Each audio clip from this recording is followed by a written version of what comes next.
Nah, this shit not heat, bro. This shit not heat, bro. I ain't gonna lie, this shit not heat, bro. Not even like I fuck with both of these, but I'm saying this shit ain't heat for me. I'm impatient as fuck, bro. Coderino, you asked me what makes this Joe that much better in my eyes. It's not even like anything like, bro. Joe is just a sweat, bro. What's good, YouTube, and welcome back to the channel. Christian here again with another video, and today we're talking about how Sparking Zero is boring to watch. As you saw, OPACT and DemonJoe ran a set recently, and I'm not gonna lie, I was damn near falling asleep watching them play. And you guys already know my analytical brain started to wonder what makes Sparking Zero so boring to watch. Okay, this is not an OPACT problem or a DemonJoe problem. This is 100% the mechanics of the game causing this, and in my opinion, the main culprit of the game just being a snore fest is knockback chains. Knockback chains constantly interrupting neutral is just terrible to watch as a spectator.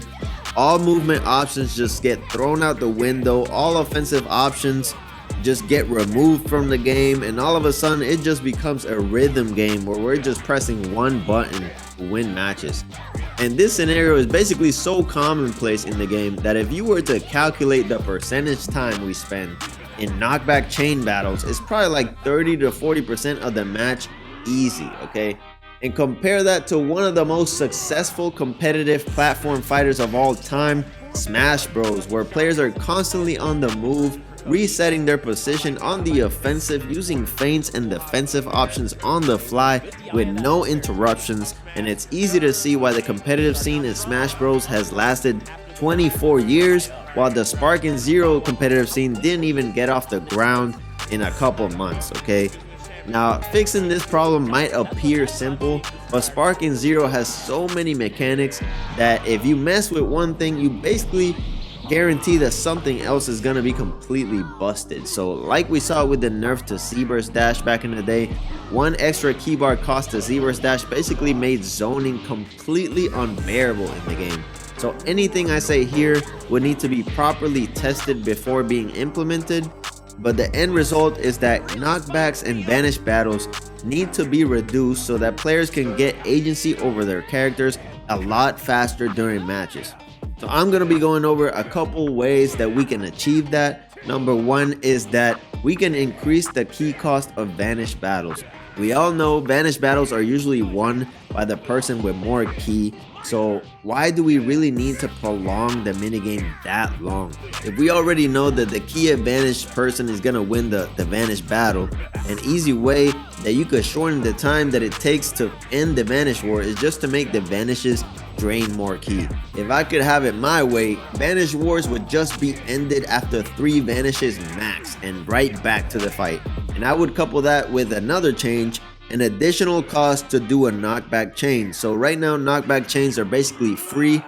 You press triangle once and you could just hit the opponent again for no cost. I would change that. I would make it require at least a little bit of key, so that if you're stuck with no key, you shouldn't be able to just knock back the opponent. You shouldn't be able to do additional knockbacks for free, okay?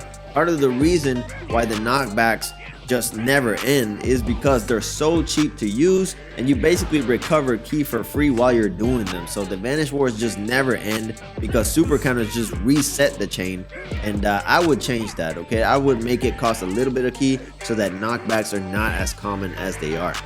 So with this change, a vanish war would end in 2 to 3 quick vanishes and right back to neutral unless you had way more key than the opponent, allowing you to follow up with a knockback or 2, and that's it, okay? That way you can get back to actually playing the game, having control over your character instead of watching the game and just pressing triangle and up and square all the time. Number 2 is that I would also remove super counter wars, okay?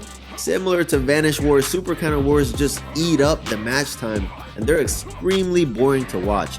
And how would I change it? If I were to attempt a super counter and you respond with your own, if I attempt a third one and succeed, it should just reset us back to neutral with a clash animation. So you can attempt a super counter war up to 3 times max and right back to the fight. This would kill Android stall tactics in DP battles. Right now, Androids are getting away with stalling matches by just refilling their key as they're super counter warring. So this would nerf that playstyle, and it would give skilled players ways to get out of android jail, because skilled players commonly get up to at least 3 super counter attempts. So on the 3rd attempt, it would just reset them back to neutral, and it would lessen the importance of key advantage at high levels, since a higher percentage of vanish wars would just end up resetting to neutral compared to before. Okay, so it would achieve multiple things that in my opinion would be positive for the game. Of course, this would have to be tested, but in my opinion, placing an emphasis on the neutral game would just make this game way more interesting to watch. And number 3 is that unique key blasts need to be buffed again. Okay, as we know, Spike has nerfed unique key blasts into the ground, and that's a big problem because a lot of these unique key blasts actually give a lot of personality to certain characters, and because they didn't properly balance these key blasts from the beginning, they had to go overboard and nerf them into the complete ground. Okay, so now we have cringe shit in the game, like MUI getting his air palm deflected and sword slashes taking an hour and a half to come out just to miss because their tracking got nerfed into oblivion. But I have a message for Bandai, guys. You can actually buff these moves again, because now that you made these moves vanishable, there's no reason to make them suck so hard. Okay, in my opinion, they should be buffed in tracking, and they should come out quicker so that you can combo into them or out of them, so that we could give some personality back to some of these characters. I actually think allowing these characters to combo off their unique key blast would go a long way for this game. It would actually add diversity to character playstyles and unique playstyles. Okay, as you see right here, I like the slow moving key blast. Those are the key blasts that still haven't been nerfed. Hopefully Bandai does not nerf them in the future, but I believe there should be more playstyles, not just the slow moving key blast. We should be able to combo off sword slashes and use the air palm in combos just like before.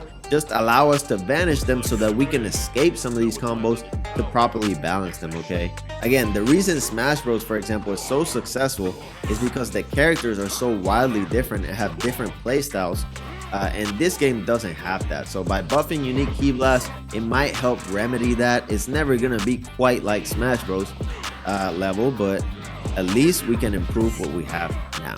And finally, number 4 is that we need a nerf to Z-Burst dash loops. Okay, if you don't know what Z-Burst dash loops, basically it means off a knockback, you could just charge a little bit and perform a Z-Burst dash, and then just start a combo to the opponent's back. And it's a little too strong. So in my opinion, the Z-Burst dash change is a good change. The problem is that it's so strong that people are commonly resorting to it after knockbacks, and I don't want Z-Burst dash to be 2 key bars again. But in my opinion, the hit after Z-Burst dash should be slightly more risky to perform. Okay, usually after a Z-Burst dash, you end up in key disadvantage, but the problem is that you end up to the opponent's back and you're restoring your key off your combo. So in my opinion, in order to prevent that from happening, we should make that hit a little bit easier to super counter. Okay, so you can attempt a Z-Burst dash to extend your combo, but just put an extra risk attached to it. Okay, I would just extend the frames on that hit so that it's a little easier to super counter, to make the option less attractive. That way people would rely more on Dragon Dash and movement options. And like I said, those options have more agency. Okay, the game is not playing for you. You're controlling your character, you're dash canceling into your offense, and it just increases player creativity and agency when playing the game. Okay, now let me know if you like these changes. Do you think you would like some of these changes implemented into the game? Do you think it would make the game more fun to play and more fun to watch? And let me know in the comments, and I'll catch you on the next video. Peace out. I don't know who you are, but could you have waited till I finished my training?